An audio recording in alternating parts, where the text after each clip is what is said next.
You need to watch this video to the end because you need to be able to tell whether or not this current government that we have, this Bola Tinubu's government that we have, whether it's actually working for you or is working for just Tinubu and his family's members and his friends and those who are working to help him come back in 2027. So I want you to watch this video to the end. I want you to watch this analysis. Ask some questions that are very, very poignant in the way Nigeria is currently going. Because if somebody were to ask you, what do you think about the perception of Nigerians and Nigeria by the rest of the world when they look at our current president in Bola Tinubu, the vice president, the Senate president in Akpabio? How would you say your perception or the perception of the rest of the world is about these people? Do you understand? So that's why I want you to watch this to the end. I also want you to watch it to the end because there are questions on whether or not this government smells of corruption, or this government smells of gross incompetence, or this government smells of never following due diligence, where they compromised and they have to do things to help other people we know have been convicted of one crime or another that the president wants to pardon. So in doing that, at some point you have to come to that agreement that even if you support Tinubu, whether blindly or otherwise, you have to agree that there's some smell of corruption, of incompetence in this government. You have to agree that this government is a government that does not follow due process. Because if the government were to follow due process, in this case of pardoning known criminals, pardoning people who have been convicted of serious crime, drug-related crime, money laundering, corruption, and kidnapping, you will realize that no, they didn't follow due process, or they're incompetent, or somebody is compromised. And in a country where corruption is rewarded, what you get is exactly what we're currently having, where a known kidnapper, a known drug pusher is actually being pardoned by the president of the country. So you have to admit it, irrespective of how, you look at the 1999 Constitution and say, the Constitution gives Tinubu the power to pardon. And as imperfect as the Constitution is, you have to also admit that this president has not followed the Constitution anyway. An example is the case of the state of emergency in Rivers State.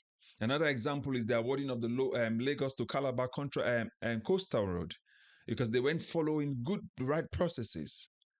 The list is going on and on and on. And if they follow due process, you realize that somebody would have done the due diligence to make sure that these people who they are pardoning will raise eyebrows around the world and with Nigerians as well. So my big question again to you is, when you look at this government, how would you say the perception of the rest of the world is to this, of Nigeria and the people that are meant to sell Nigeria's image to the rest of the world is? So watch this and I'll catch you on the other side of the video. The initial list that was published was an embarrassment. It was a dent, not only on this country, but on the character of the government itself. We must now ask a legitimate question about the manner in which decisions are being taken by this government. What this speaks to is that either this was done intentionally to send a message to Nigerians that as far as the issue of pardon is concerned, these are the categories of offenders that the president has interest in. Or those who had responsibility to advise the president may have either been compromised or grossly incompetent. It had the name of Miriam Sander there, who was convicted 5 years ago, 2020, for culpable homicide of her husband, Bilyaminu Bello, and initially sentenced to death by hanging. It also has Kelvin Prosper, described as a notorious kidnap kingpin whose activities spanned multiple states. There's also Farouk Lawan, a former member of the House of Representatives, sentenced to 5 years in 2021 for bribery, collecting about $500,000 from a businessman. And then there's the convicted drug offender there, and list and all of that. So just to remind our viewers why this list perhaps was a bit controversial, give us a sense of some of those offices or persons you think that Mr. President indeed should be questioning or relieving of their duties. If truly the president is remorseful, if truly the president has now admitted that he was wrong and is now making this concession in favor of public opinion, it is not enough to simply make few certain reversals. Who made these recommendations? At whose instance were these names, the original names, put on the list? The president should be interested in addressing that. You see, because there is one point that we have to make and stress very seriously. And that is that when the president exercises the power of prerogative of mercy, he speaks eloquently to the character of the president. If you have a president say, the person that I want to exercise this very unique power that the Constitution has vested in me in favor of, and you now choose that there are going to be persons convicted of hard drugs, engagement in trafficking of cocaine, there are going to be persons who committed grievous murder, there are going to be notorious kidnappers, there are going to be persons who stole public funds. Does that not say a lot about the thinking of the president? Does that not say a lot about the priority of the president? So this is not just about exercising power. Because in exercising that power, the Constitution demands that the president should act in the public interest. So whose interest is the president advancing? Now that you've seen and you've heard what Inibe here has said, my question now to you again is this. What do you think the rest of the world's perception is about our president, the vice president, the Senate president, or the people that are meant to market Nigeria to the rest of the world? When you look at a president who has been accused of being a drug peddler, has been the president of our country, and that same president is the one pardoning a known drug pusher, a serious drug offender, does that not give credence to that allegation that the president is a drug pusher? This is number one question. Second one is, when you look at the president pardoning a known kidnapping kingpin who has kidnapped so many people, ruined so many lives, but the president is actually pardoning that same person, wouldn't that raise eyebrows? In a country where Nigeria is actually going through serious kidnapping situation right now.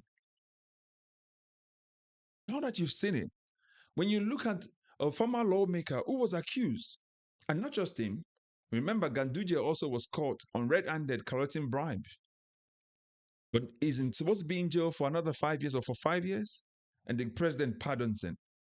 Nigeria indeed rewards corruption. So when you look at this set of people that we have, who are meant to be the ones governing the nation, marketing the nation to the rest of the world, bringing in investment to the rest into the country, what would be the logical thinking about this current government?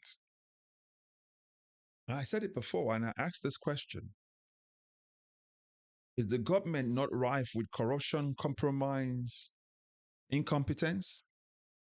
Is the government not packed with incompetent people where they always play catch up and obviously play, correction after they made one mess after another? They'd come to do cleanups. So we're meant to go three different processes to get somebody to be pardoned.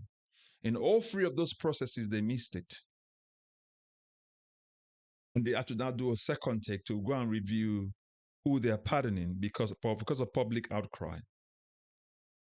That tells you the kind of people that we're dealing with in government today. That's why I'm asking you this question. If somebody were to ask you what you think about the perception of this government, what is it that you would take? In my opinion, the image that the president sells to the rest of the world is one of the most important one, because the president is meant to represent the people. But when we see the image that our president carries, it's not one that sounds out confidence. It's not one that sounds out integrity. It's not one that sounds out uprightness. For me, as a person, if Bola Tinubu comes to sell something to me on behalf of Nigeria, I would doubt it.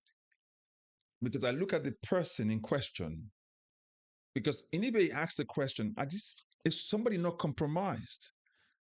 When a president is accused of corruption, of being a drug pusher, you know there's going to be compromise on that same person. And that's the same person that's meant to market the nation before you. And that's why you would wonder why Nigeria is not getting foreign investors. That's how you wonder why. Because they've seen the people who are meant to be the ones to market the nation to the rest of the world. And they see that these people are not the right people. That's why I'm asking you all of this question. It is insensitive right now for a president to pardon a known kidnapping kingpin when Nigerians are getting kidnapped every day. It's insensitive for the government to pardon a known drug peddler when Nigerians are suffering and homes are being destroyed because of illicit drugs on our streets. It's insensitive for the president to pardon somebody like Farouk Lawan for corruption and bribery. Again, like I said, don't forget Ganduje was caught with 1 too as well. But Nigeria again and again rewards corruption. Nigeria again and again rewards, people who commit offenses because they commit them on behalf of politicians. I'm not saying these people that kidnap people did that on behalf of politicians. I'm just saying the Nigerian system right now is, packed with incompetent people, with corrupt individuals, compromised individuals, and especially those people who are grossly incompetent. Because it takes incompetence for you to look at the list of the people you want to pardon and not do due diligence. But again, you're not shocked, because if we have a minister who lied about his certificate, who forged his certificate, if we have a president whose certificate is also said to be forged, are you shocked that they didn't do their due diligence? If we have a National Assembly who allow a minister go through, didn't ask the DSS to show them the results of the politician in question when they were vetting them, will you be shocked? This is where we are right now. That's why I said to you, I needed you to watch this to the end, because you need to put that comment in the comment section.